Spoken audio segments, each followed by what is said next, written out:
Good afternoon, everybody. This is Mike Lewis with HealthMonics. Thank you for joining us for our next in our series of webinars, MIPS 2020, and what to do in the last 90 days. Today, I'll be joined by Philip Spence, a MIPS specialist here with HealthMonics, who will be going through many of the slides with me, as I'll take on the first half and he'll take on the second half, and then we will get to your questions at the end. Welcome, Phil. Hello, glad to be here, everyone. So a couple of things to get out of the way in the beginning. There is the ability for you to ask questions right on the GoToWebinar widget that's down the bottom. Ask your questions away. If I don't get to them today or during this presentation, I promise that I will get you your answers by the end of tomorrow at the latest, emailed to you directly. So ask your questions away and we'll see what we can get to at the end of this presentation. Also, I've included a number of handouts in the handout section. There are 4 of them, including today's webinar and some information about MIPS reporting in 2020, as well as some information about MIPS Pro. Feel free to download that information now. I will also let you know that I will be sending a email after the webinar today, including the entire video, as well as the slide decks and the other handouts and any links that we discussed during the presentation. So if you have technical difficulties or you can't stay on for the entire presentation, please feel free to hop off and you will get a copy of the video afterwards. So thank you very much. Sit back and relax and enjoy the webinar. So today's agenda, we're going to talk about all 4 of the MIPS reporting categories. We have quality and promoting interoperability, improvement activities, and costs.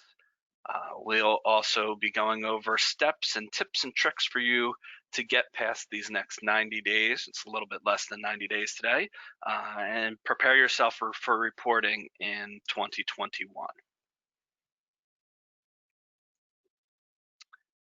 So a couple of slides are going to go over what the changes were, and some of it may be familiar to you, and some is a good idea and a good review of what information that you need. So the 2020 major changes for the whole program: the minimum performance threshold to avoid the penalty has increased to 45 points from 30, making it slightly more difficult to avoid any penalty for the 2020 year. Additional performance threshold has increased to 85. So this is the exceptional performance, and this is where you can receive extra bonus money at the end of the year. Whoop. And then the maximum penalty also increased to 9%, up from 7%.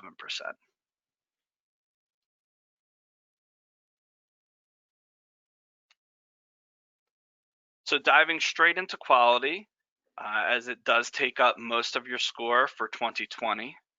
A couple of the changes here: over 80 measures have been revised. Most of them were minimal changes to the coding criteria. There were a couple of changes to how measures are calculated, but for the most part, they were minimal changes. But I suggest that you go in and take a look at those measures, especially if you're not tracking it within your EHR, and make sure that you are qualifying each patient that is eligible, as well as not missing out on maybe new patients that are eligible for the 2020 measure configuration. There's also 60 measures are now topped out. So the topped out, meaning that they have very high benchmarks, and it makes it more difficult to maximize your score. Now, it might be a little difficult to change at this point what measures you're tracking. However, we'll go over a a number of ways for you to increase your quality score in just a couple slides to help you across the finish line. CMS also removed more than 40 measures this year, and some of them are very popular measures that you are well aware of. We covered this in one of our previous webinars on MIPS regulatory changes for 2020. If you want to check that webinar out, I'll send the link after this meeting.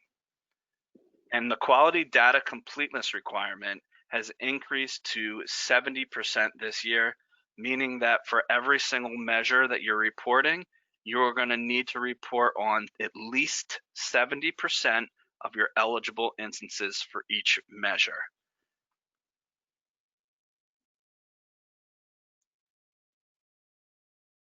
So taking a look at what measures to work on going into these last 90 days.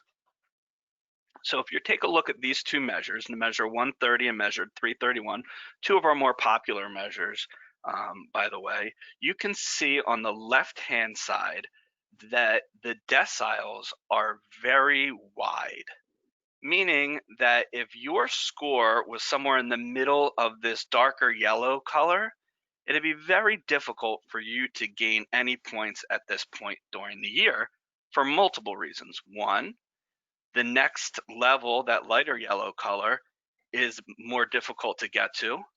And two, that every single patient at every single visit needs to answer the question for measure 130.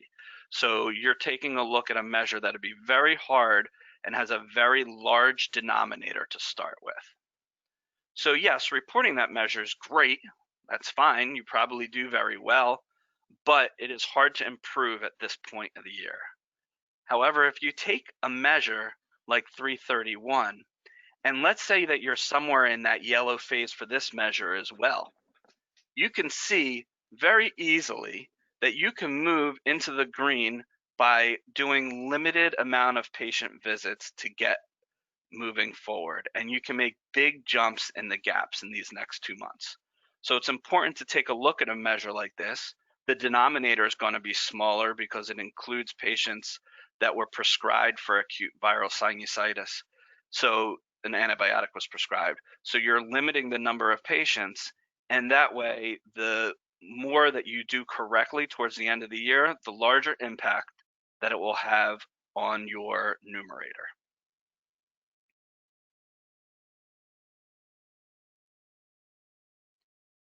The next little trick or tip that we have is look for measures that are once per performance period.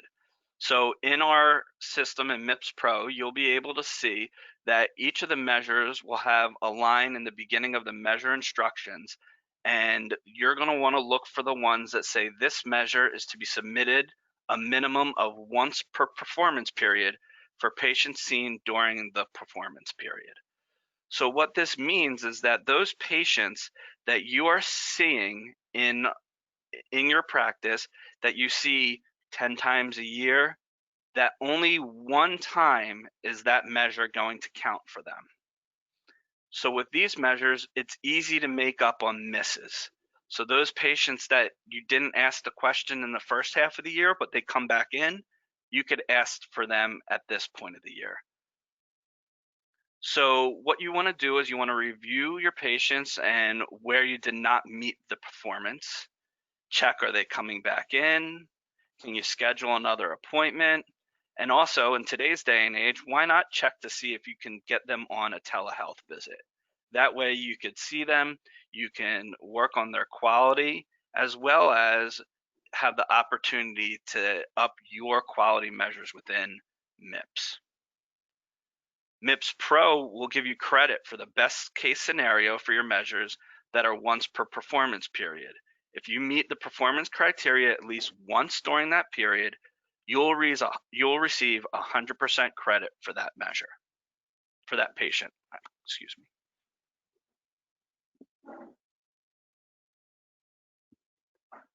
So the next tip and trick that's on here is find extra outcome and high priority measures. So these are the measures that CMS wants you to report on. They're measures, first off, that are a little harder in most cases to report on, as well as really take a look into the patient's health and growth in their health. So what does reporting extra outcome and high priority measures mean, and what can it do for you? Bonus points will not be awarded for the first mandatory outcome or high priority measure. So you need to report 6 quality measures, and therefore none of the 6 will get you those bonus points. However, for each additional outcome measure, you will receive 2 bonus points, and for each additional high priority measure, you will receive 1 bonus point. Their numbers will not be added into your equation. If you, for instance, are 5 over 500, it's not going to hurt you for an outcome measure. It will just be the 2 extra points if it's measure number 7, 8, or 9 within your system. Measures must meet the 70% completion rate to be eligible for those bonus points, as well as they do need to have 20 patient case minimum and have at least 1 patient in the numerator for you to receive those bonus points. So any outcome or high priority measure beyond your top 6 will not receive any achievement points, just the bonus points, which I just explained. And last but not least, bonus points are capped at 10% of the maximum achievement points. So really only counts if you do about 3 measures is about the maximum you can get bonus points for. There currently are 60 registry outcome measures and 140 registry high priority measures to choose from. So there are lots of measures that you could look into to gaining those extra bonus points that are available. So there are also some other quality bonus points that you should understand how you are qualifying for them and how you could get them. So the first is the CERT bonus points. If you're using a 2015 certified EHR technology, you can receive 1 point per measure with a maximum, once again, of 10% of the quality score denominator. The data needs to meet end-to-end reporting requirements. So basically that means no data manipulation between the EHR and the reporting mechanism. You can utilize a program like MIPS Pro and Registry to report using end-to-end reporting, as well as getting you that bonus points within our system. There is also a small practice bonus. You get 6 bonus points will be awarded to small practices. Small practices are considered groups of 15 or less. Even if you are part of a larger group and you report individually, you cannot get that bonus. You need to be part of a group TIN that has 15 or less providers. It's added to only your quality score, and you must submit at least 1 quality measure to qualify. And then the last individual quality bonus points that are available are improvement bonus points. It's up to 10 percentage points awarded in quality for improvement over the previous year's score. The way to do this math is just the difference, 10% of the difference between 2019 and 2020 quality scores.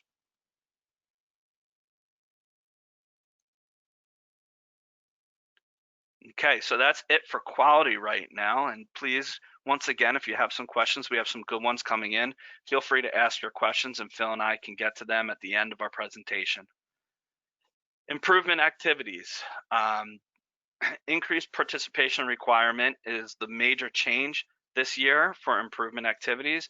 Make sure you're setting yourself up for success. So this year, 50% or more of all providers in a group must perform the same activity during any continuous 90-day period. What that means is that if you have a TIN of 10 or 12, let's say 11 providers, at least 6 of them need to participate in the same activity during those 90 days. Everybody can do the 90 days at a different time, however. You could have one provider that reports those 90 days from February to April, and another provider that reports those 90 days from October to December. As long as each individual provider does it for 90 continuous days, and it's at least 50% or more of your providers in your TIN. For full credit, you must report one of the following combinations. For small groups, 15 or less, once again, you can cut these numbers in half. You need to have 2 high-weighted activities, 1 high-weighted and 2 medium activities, or 4 medium-weighted activities. You want to document activities in which you are participating in. There should be traceable actions you took to perform these activities. It's really important because here at Healthmonics and in other ways to report, we are required to conduct random audits. So we need to make sure you are keeping your documentation of what you're doing for your improvement activities. I've always said it was a good idea when I consulted with practices to write down the improvement activity that you have and put it in your MIPS binder if you have a MIPS binder, and have your staff sign off on what the steps are that you're taking to improve on the certain activities that you've chosen. That way there is no doubt in my mind if you will pass an audit if it comes at you. So here's an issue. It's the middle to the end of October. There are not 90 days left. How do I do improvement activities if I didn't start already? I highly suggest that you do not miss the opportunity to bump your score by 15%. No matter where you are on the spectrum, those 15 extra points will help you very much. And don't fail to report improvement activities. There may be some improvement activities listed here that you can look back and maybe you are actually doing some of them. Not all of them, but maybe there are some that you are actually doing already, and you can just document that you have been doing them. So let's take a look at these 6 measures that I have here, as well as you can have the opportunity to take a look at our page for the over 100 improvement activity measures that are available. So now I'm going to finish up and I'm going to throw it over Phil to take over the rest of the conversation. Thank you. Awesome. Thank you, Michael. Great. Well, the next thing we wanted to do is talk about the promoting interoperability category. So this category, like improvement activities, requires a 90-day reporting period. So if you started in the last 90 days, you'll want to make sure that you complete all requirements in these last 90 days, or that you've already completed them in a prior 90-day period. So one of the specific pieces we wanted to point out for your consideration is ensuring that you are utilizing a 2015 certified electronic health record technology. So as a requirement for PI, you can validate that your EHR is 2015 cert by looking it up on the Chapel website. So you'll see the web address there, commonly known as the Chapel site, where you can actually visit the site. You can type in the name of your EHR, and then you'll see a bit of information about the product, the EHR, and the ability to add that cert ID to essentially your product list. So when you hit that little plus icon, cert ID, on the right-hand side of the image we're showing here, it will add the product to your product list and then indicate, as we can see on the bottom left, whether you're meeting 100% of the criteria required for 2015 cert, or if it's a less or lower percent of the 2015 cert requirements. So in this example, the EHR added meets 100% of the criteria for 2015 cert, and the website will provide your CMS EHR certification ID. So we at Healthmonics, when you report promoting interoperability with us, we'll ask you to provide that cert ID just to validate that you are in fact using 2015 cert. But if you're using another reporting mechanism, you'll still want to confirm that you're using 2015 cert and that you have the right ID from this site or from your EHR directly. Now, there are certain instances where you're not going to immediately see 100% of the criteria being met. So EHRs may choose to partner with other companies or offer separate products under their own offering that together create a full 2015 certified product. So in this example on the right-hand side, you've actually needed to add a few different products to get to the 100% criteria. So this might be something like adding your EHR and then adding another module or again, piece of the tool that might be separate or it might feel similar that covers something like electronic case reporting, or it might be a separate patient portal tool, but you're going to add those together and then get your combined cert ID. And then that's what you'll use when it comes time to report or to validate that you're using a 2015 cert. So if you're unsure what those different pieces or products are, refer to your EHR. They should be able to tell you directly what programs you might need to add or products you need to add to create your cert ID. Or you might need to combine different products that you are using if you might be using a practice management system as well as an EHR and a separate patient portal or something to that effect. So an additional thought is whether you do need to report promoting interoperability in the first place. So this is a category where many clinicians at the beginning of the year will consider, do they need to report PI? Can they be exempt? Who needs to report? So I think it's always helpful to review and confirm who in your practice is eligible for PI, who do you need to submit for, reviewing if you've already taken an exemption or might have taken an exemption in the past.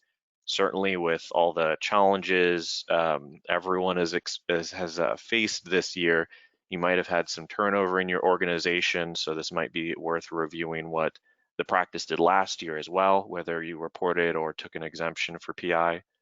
But overall, there's a number of different exemptions that are available. We list here a number of different clinician types who are automatically exempt from reporting PI.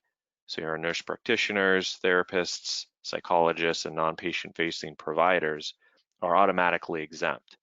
So for those, you're not required to report PI, but another thing to consider is, are you reporting as a group or individually? And if you're doing it as the group, you'll still want to report for those who are eligible for promoting interoperability. Now, a piece to add here is if you're unsure, you can look up on the QPP tool on the QPP site to see who's eligible, and it will indicate as well if there's any exemptions that they'll face for non-patient facing or other aspects of reporting. Another consideration is if you're a small practice of 15 or fewer eligible clinicians, if you're using a decertified EHR, or if you're experiencing extreme and uncontrollable circumstances, of which there's a variety of reasons you might fall into that category this year, you can apply for an exemption for promoting interoperability as well. What's important here is you do need to apply and complete the application on the QPP site that we list here as well. So you'll want to go through that process. You'll want to first understand who's eligible, understand if there are exemptions you can take at the practice level or individual clinician level, and then if it makes sense to go ahead and apply for that exemption, then fill out the application form online on the QPP site. And then what will happen is that the promoting interoperability performance weight will shift over into the quality category. So it is important to keep in mind as well, just because you can be exempt from promoting interoperability doesn't necessarily mean you should be. If your quality score is low, that might hurt you more. So you'll want to take a look at quality and PI and really understand the impact of that exemption and that reweighting of your score, and considering that with what would happen if you were to report promoting interoperability and what score you might earn there.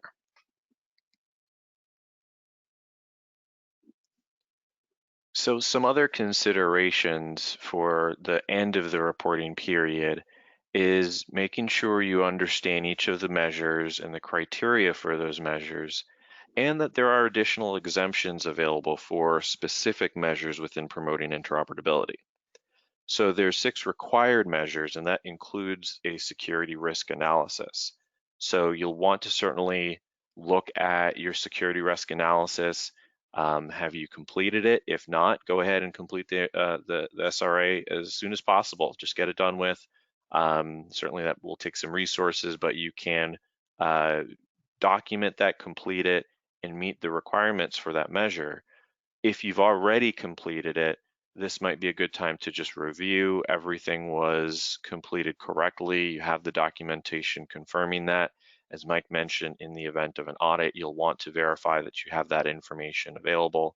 And just to repeat or clarify, if you've completed your security risk analysis earlier in the year, that still counts if you are reporting on a later 90-day performance period.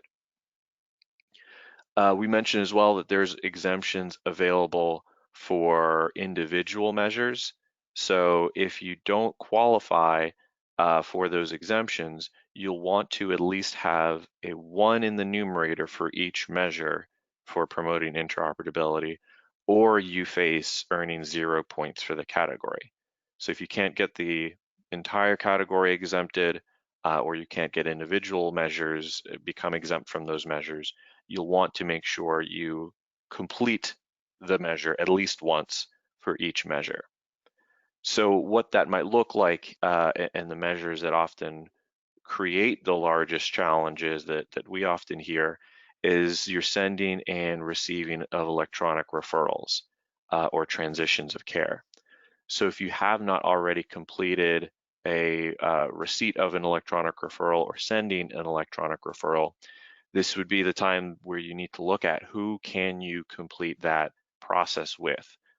We know that's going to be more challenging for rural practices, those who might not have others around them who have EHRs or can send and receive electronic referrals or transitions of care. But if you can get 1 completion of a referral for a send and receive, you can earn the points in that measure and points for the entire category. But if you are looking at, kind of going back just another moment here, if you're looking at exemptions for those categories, go ahead and look in the Quality Payment Program site, look at the ability to apply for exemptions, and see if that's something. If you truly can't complete a referral, then an electronic referral, then they can take that into consideration as well. Additionally, there is the requirement of completing reporting to 2 registries. So that's looking at the public health and clinical data exchange measures. So look at which registries you can complete engagement within these last 90 days if you haven't already done so. There is some wiggle room there, as you must be in active engagement with the registry within the 90-day period, even if you're actually sending them data beyond the 90-day period. So we know and recognize this can be a challenge as well. If your state doesn't have really good registry set up where you can report to, that might create some challenges. So you'll want to look at resources on the QPP site, in your state public health registry sites, and just identify those registries you can report to, or again, look at additional information to determine if there's an opportunity for you to claim an exclusion for any of those registry reporting measures. And then finally here, just pointing out, making sure your patients have access to their health information, another requirement to completely report for promoting interoperability. All right, so we're going to shift now into the cost category. So cost, we still think of as a category that really hasn't impacted MIPS eligible clinicians as much as it will as we move into future MIPS reporting years. So what we find most helpful here is that practices review the measures that they can be scored in within the 2020 reporting year. So here we're identifying the measures that are available for 2020, and as a brief recap, cost really started with the first two measures, the total per capita cost and Medicare spending per beneficiary. And then in subsequent MIPS reporting years, additional measures were added, acute episode measures and procedural episode measures, to the point where we have this list of measures here today. We're not going to go through each of these, but what's important is to look through and identify, are these episodes that you're doing, might you have patients attributed to you and have the responsibility of the cost of care of these episodes for attributed patients? And if so, you'll want to look at, were you really controlling the cost of those patients? Were you looking at what happens after the patient left the hospital or completed the procedure or that episode, and just identifying where you might provide additional care to those patients. And we understand too, this isn't a quick fix situation here. The cost category is really going to look at the total cost over the course of a year for these episodes or for the TPCC and MSPB measures. But looking now might help position you to make any adjustments for patients you are seeing throughout the rest of the year where you might be attributed their cost, or just set you up for better participation in the cost category in 2021. Now, we're still waiting anxiously for the 2021 final rule, but the cost category will increase in performance weight based on the proposed rule and continue to increase until it reaches a 30% weight of your MIPS score. So the more you can prepare now to participate successfully in cost, the more it will help you out in the long term. Now, another helpful step in these last 90 days is to take a look at your performance feedback reports from previous years. So this can be accomplished by logging into your HARP account. This can be accessed through the QPP website, and we're listing the web address there. But we direct you there, one, because it will always be helpful to review, well, how did I perform last year? What is my score? What am I trying to accomplish this year? But also you can see there what your payment adjustment is from prior years, and you can access a number of different reports, which we find very helpful and beneficial as you might, as a practice, review how you performed and how your performance was impacted by the different categories. So we're calling out here some of the different reports you can download from your HARP account and look at your final score, look at your adjustments, look at which clinicians were scored, confirm the data that was submitted. And all of this is also helpful in the event that you need to or have submitted a targeted review to be able to identify the opportunities to communicate to CMS where they might have scored you incorrectly. But also this is an opportunity to look at your cost score, understand how you performed, and understand again if there's certain weighting or scoring within certain cost measures that you can pay closer attention to. What's been really interesting is we've really dived into cost over the past couple months and really this year with our tool Revlytics, which we're going to touch on next, that many practices end up with attributed patients and a weighted cost score that might not have anticipated it. Although many may consider cost to be a category focused on primary care providers only, different clinician types might end up attributed with the cost of care for patients because they see them more than a primary care provider. So just because you're a specialist doesn't mean you don't have a cost weighting. So it's helpful to see in your performance feedback report, did you have a score in cost measures? Is that something you're going to be scored on? And if you know which measures you're getting scored on, then you can work on better managing the cost of care within those measures and within those episodes.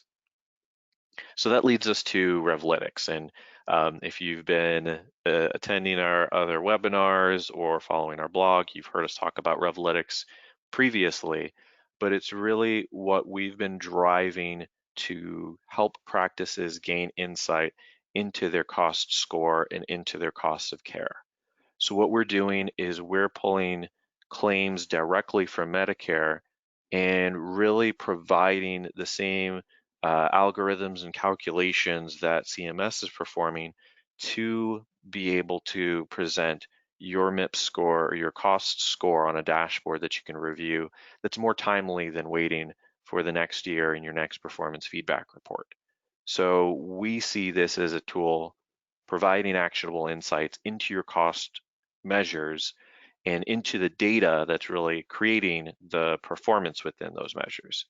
You'll be able to take a look at which patients were attributed to you and which episodes that you're earning a score in, and you'll be able to see patient data and costs of care for patients that might have visited your practice or received care from your organization once, but then had a costly hospital episode somewhere else. So we're going to bring all that together so you can better understand the whole picture of care for those patients.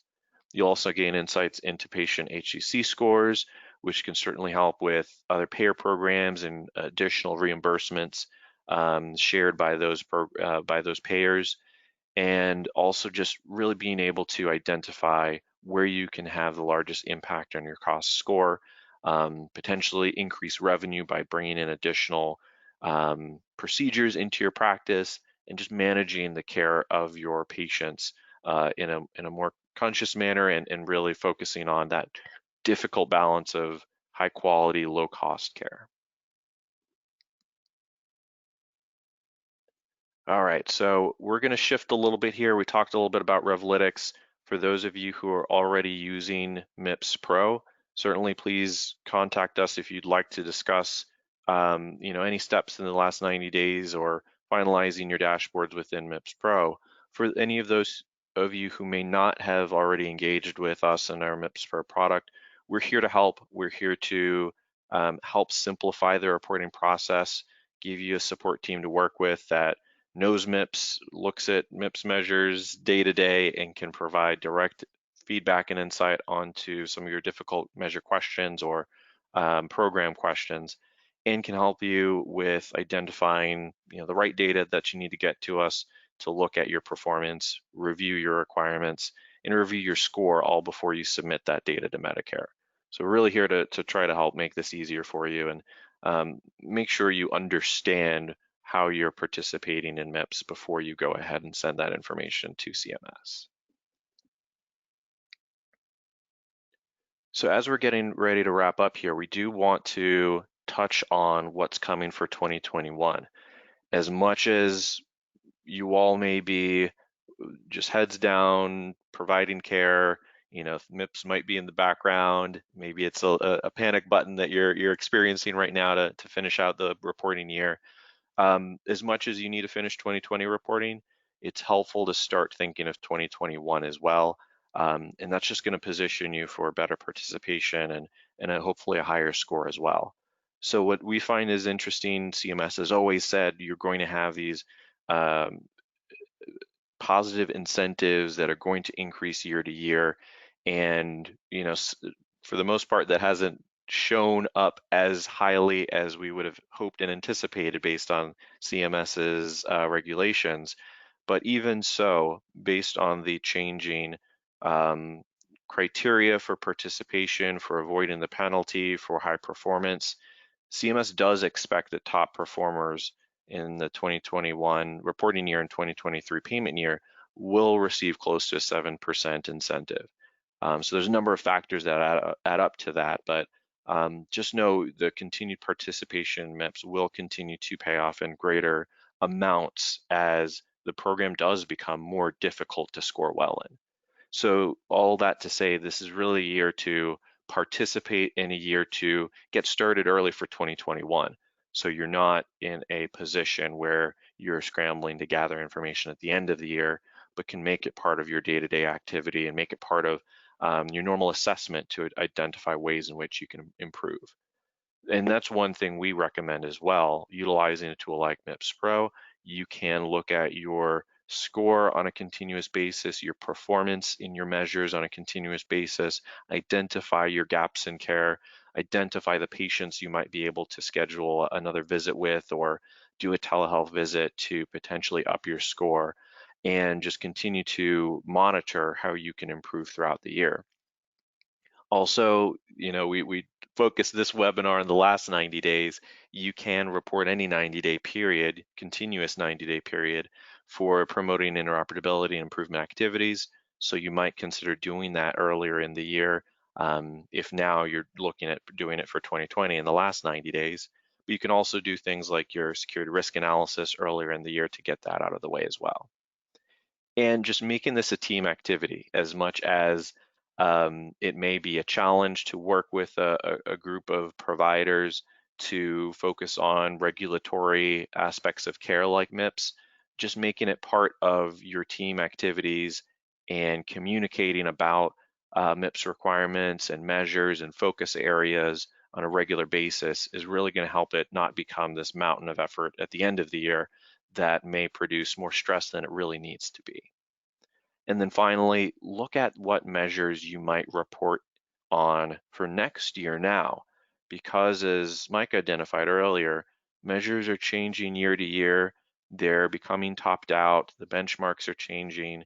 So if you can identify potentially new measures that fit your practice, it's not going to work for everyone. If you have a short list of measures that work for the care you provide on a day-to-day basis, but if there are measures that may be more challenging to do well in, they might actually have better benchmarks. So you might want to consider using the first 90 days of next year to try out those measures and see if you can get a good performance on them at the beginning of the year. So really, we encourage everyone to certainly get done what needs to get done in 2021, but also just work to really get prepared for next year as the stakes continue to increase each year. All right, and then finally, we just want to talk about the proposed rule. Certainly, we'll get the final rule, which we anticipate will come out towards the end of the year. That might be delayed somewhat by CMS due to the regular delays resulting from COVID-19, but look for the final rule towards the end of the year. Some of the things that we found most impactful from the 2021 proposed rule is the removal of the CMS web interface as a submission mechanism. So those of you who might have reported through the CMS web interface, you'll want to consider other reporting mechanisms for next year. There's a lot of changes to alternative payment models and how they report and how they're scored and what net measures they need to report. So if you are participating in an APM or advanced APM, you'll want to keep close attention to how those changes develop in the final rule. Looking at the threshold for penalty avoidance, so it's moving up again. So those who are not participating or focusing on participation will be penalized as it becomes more difficult to avoid the penalty. And as we discussed, cost weight is increasing from 15% to 20% as it moves closer towards becoming equal with the quality category, both at 30% of the total MIPS score. And we're looking at 92 quality measures experiencing changes, with 14 measures being removed. So to our last point on the prior slide, again, just take your time to understand the measures you're reporting now, and if there are measures you could report next year where you can also score well in as well. So just some considerations for looking into 2021. But again, we know that the important part is just getting across the finish line for 2020. And I'm going to turn it over to Mike now so we can open things up for questions and just make sure you've got everything you need from us at this time to hopefully go ahead and continue participating or finalize your participation in MIPS for 2020. Thank you very much, Phil. Very, very great information shared with our listeners today. So we had a lot of questions. We're not going to be able to get through to all of them, but please ask away and continue to ask them. As promised, I will be getting back to you by the end of the day tomorrow with answers, and whether I have to bring in some of our individual specialists to answer your questions, we will do so. So just to start off, feel free to reach out to me. My name is Michael Lewis once again, mlewis@healthmonics.com, or you can reach out to Phil as well. Same thing, but pspence@healthmonics.com on there. So we have a couple questions, Phil, and I would love to get your feedback on a couple of them. So let's get started. So back to improvement activities. This listener was asking, what if we only have 3 providers and one of them has been out due to surgeries and has yet to have a 90-day continuous period? How do we report as a group? Okay, so as a group, you're required to meet the 50% participation for improvement activities. So if you have 3 providers, one of them has been out, you are able to meet that 90-day participation and 50% participation among your eligible clinicians by having your 2 providers engaged in that activity.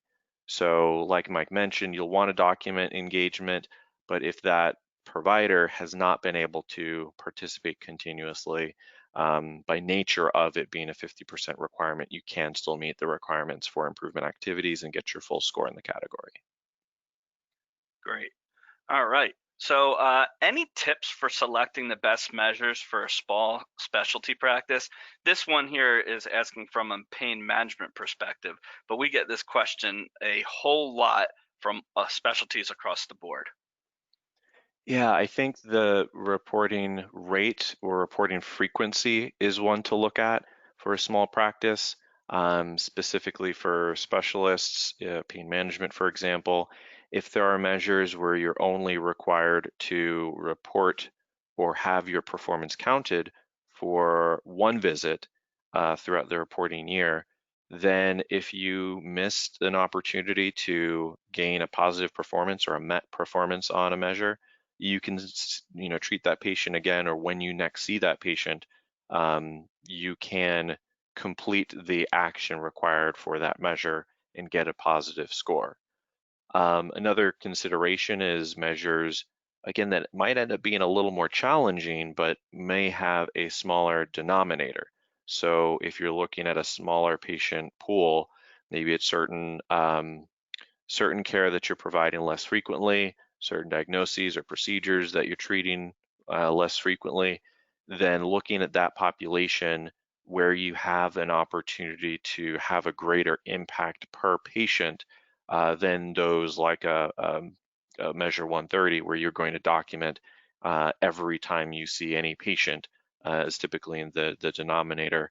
So the one patient performance is going to have a much smaller impact than those who, again, you're just going to have for those with a smaller patient population.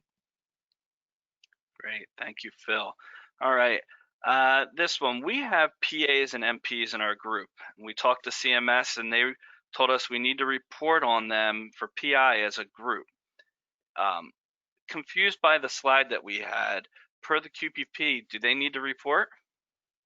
It's a great question. The slide did indicate that that your mid-levels and certain providers might be exempt from PI. If you're doing group reporting, you will want to report for PI as a group. So you'll want to look at all of your clinician types, understand who has real PI visits to include, and really what you're doing is you're looking at your meaningful use report or your dashboard in your EHR that's providing you with the denominator and numerator information and adding all of that up to the group level. So although you might look at it from an individual perspective, whether it's in your EHR or you're providing that information to MIPS Pro for reporting, you can still add that all up and then report collectively for the practice for promoting interoperability. But to answer the question, you do need to look at it on the group basis, and you might be required to report as a group. But what we do recommend, and as you've already reached out to CMS, is in events like that or situations like that, variables like that, it's always helpful to get things back from CMS in writing. We know that CMS can be a challenge to communicate with at times, but in certain situations where you might not have a clear yes or no on the QPP NPI lookup tool regarding eligibility, go ahead and message CMS and get it in writing from them. And then I think that just puts you in the best position in the event of an audit or a targeted review that you have proof that you received communication from them regarding who needs to report. Great, thanks, Phil. Where would I find a list of MIPS measures for physicians in a certified or a skilled nursing facility? Where would they So find a list like that? yeah, so we have on the HealthMonics website a list of all quality measures, and then we also break that list down into different specialty recommendations. So I would recommend going there and looking among the specialty recommendations to identify, which best fits your providers to begin looking at. We really provide those in a broad perspective because we know there's going to be different situations or settings where you're not going to be eligible for every measure recommended. But looking at the larger list, we find it's helpful to start there. Another recommendation, if you are utilizing our tool MIPS Pro, there's a number of lookups that you can use in determining which measures to report. So you can actually search measures by code. So you could take a visit code, or you could take a diagnosis code or procedure code and search for measures that code is a corresponding requirement for the denominator. And then that's going to get you a kind of more finite view of measures that you can report on. Otherwise, again, I feel like just looking at our specialty recommendations would be a good starting point. But we can also talk with you through specific cases if you want additional feedback on measures that might work best for your setting. Great, thank you very much, Phil. A couple more questions, and then we're going to wrap it up as we're getting to our hour point here. So following up on the measures question we had, where do I see next year's measures, and when can I see next year's measures? Great question. So we do have the number of measures that are going to be updated or removed, but CMS, I don't believe, and Mike, you can correct me if I'm wrong here, I don't believe they've yet released the specifications for 2021, and it typically does come out towards the end of the year as well, a little after the final rule comes out. So when Right. that comes out, yep, go ahead. So I was going to say, so the proposed rule tells us what measures are coming, and also tells us individually what's going on. If you want to take a look back, the only place I know I have it is in our proposed 2021 rule webinar. There is a list in there of which ones are changing and kind of an idea of what's changing about them. However, um, there may be a lot of change to that right now and at the final rule. So as that is said, that is a proposed rule.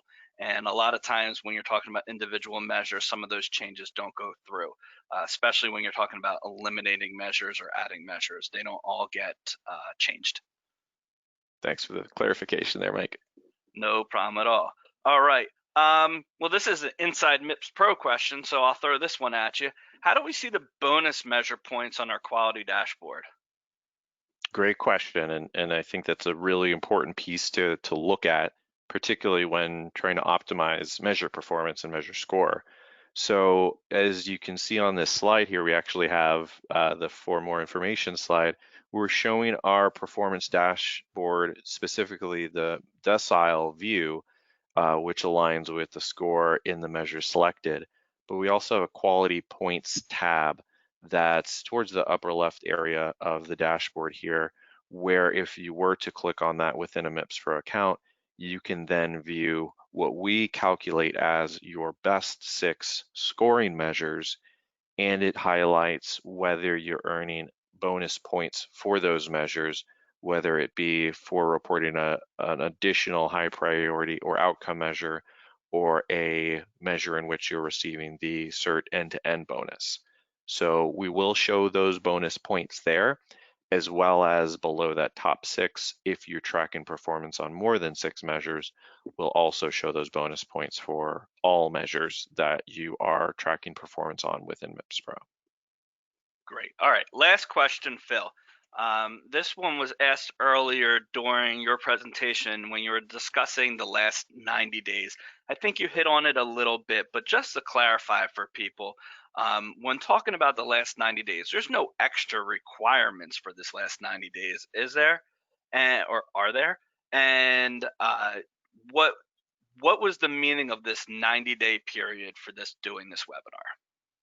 Yeah, good question. So certainly we're past the 90-day mark. I think the 90 days, it presents a confusion point for some because it's not a requirement in itself that you need to report or submit something 90 days before the end of the year. What it does represent is the beginning of the last 90 days of the year. So if you have not yet begun the promoting interoperability category, or looking at completing a send and receive, or looking at some of those pieces, this is your last opportunity to do so and make sure you have a score within the year. So you're going to get scored based on this 90-day reporting period for PI, and you're going to get scored based on your reporting for improvement activities over a 90-day period. Again, this is just the last 90 days that you can choose to report on. Outside of that, there's no additional reporting requirement within the last 90-day period, but we recognize that sometimes it becomes a little confusing as people are looking at that 90-day period as the last and only opportunity to report, but it's not. You could have already done your improvement activities, already done your PI measures, and then all you're really doing at this point is reviewing and identifying opportunities to improve performance before the end of the calendar year. Perfect. Thank you very much, Phil. Really appreciate your time today. Really appreciate all of our listeners and webinar attendees' time today. Once again, if you have more questions, my information is right there on the screen. Please feel free to reach out to us. If you're looking to get across the finish line for 2020 or excited about the opportunity of jumping ahead for 2021, please join us here with MIPS Pro. And if you have any further questions, any more information, please feel free to reach out. Once again, thank you very much for joining us this afternoon, and we look forward to working with you in the future. Have a great day.